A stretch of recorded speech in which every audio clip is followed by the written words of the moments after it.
Hello Barmy Badger Army, welcome to today's show. Today we're going to talk about Gremlins 3 and the possibility of it being completely practical effects. So I'm looking forward to this. Apparently there's going to be 100% puppets, so that's going to be fantastic.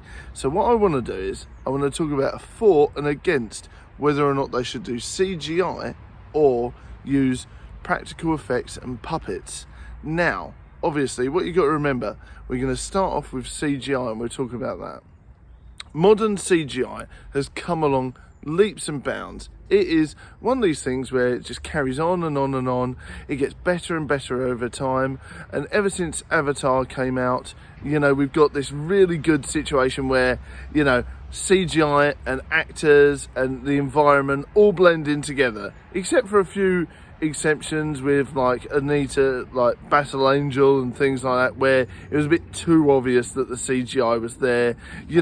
It pays now. If you're going to do a CGI movie, you really have to push the money in, otherwise it just looks too obvious, doesn't it? But there's one of these things where if you put good money into CGI, like with Avatar and some of the other films like Transformers and things like that, then a lot of it just looks like real life as well. But there are a few exemptions to this rule where obviously there's a lot of things where if they don't put the money in, it looks pants. So that is the downside. Will we see a lot of money being put into Gremlins 3? Will we get what we need when and if it's completely CGI? I don't know. I think it'll be far better if they put loads of money in and we get really good quality CGI. That is how CGI will work for it. Or if it's done cleverly, if it's done subtly, that is another thing. If they do the CGI either with lots of money in to make sure it's really good, but they're going to have to make good work on this CGI. They really are. If they're going to make it good, they're going to have to make it really well. And they're going to have to spend a lot of time on it and make sure it's subtle and things like that. Because if it's blaring out, it will just look too fake, I feel. So there are good and bad sides to it. Obviously, CGI is quicker than creating a ton of different puppets. So that's why CGI might work. It's going to be really quick. And obviously, it could be cost effective. Now let's see about puppets. Now, what would happen if we had practical effects? The film would take longer, definitely. Everyone's been after Gremlins 3 for about 20 years. I know I have. Ever since we saw Hulk Hogan in the cinema with the Gremlins and the gags and the inside jokes and the fun stuff. Ever since then, you want a third one, don't you? You want to see what's going to happen next. You really do. You really want to see what's going to develop with the story. So, that's the only problem with puppets, and that it's going to take forever. But the quality will be there. That's the thing. The quality will be there, won't it? It will look really good.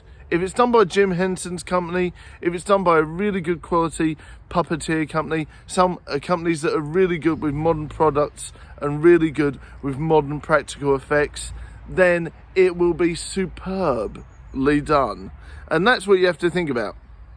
Are they going to rush this? I don't think they will. Whether or not they do CGI or if they do practical effects. I mean, it's been confirmed that they're doing practical effects. So they need to take their time. They really do need to take their time, enjoy what they're doing, really put the love in.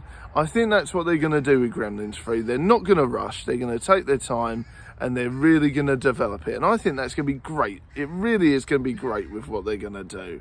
So I really think that they should definitely do practical effects with puppets, because they can take their time, they can do what they want, they can get the perfect voice actors, they can get the exact look that they want, they can get everything down to a T.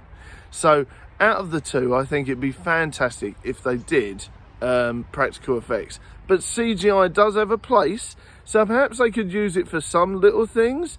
It really does depend on what they're going to go for. If they're going to do some really big monsters and some really big gremlins and all this sort of thing, is it going to be set in a different time period? Is it going to be 80s, things like that? Then they might need to use some sort of CGI. They might need to do some sort of thing with that, and we'll see with that. But yeah, I reckon a good blend of both would be fantastic. Some CGI, but mostly puppeteering and mostly practical effects. I think would be fantastic. Let me know your thoughts in the comments. What would you prefer? CGI? Would you prefer the practical effects, or would you like a mixture of both like me? Let me know in the comments, and I'll see you all soon. Bye.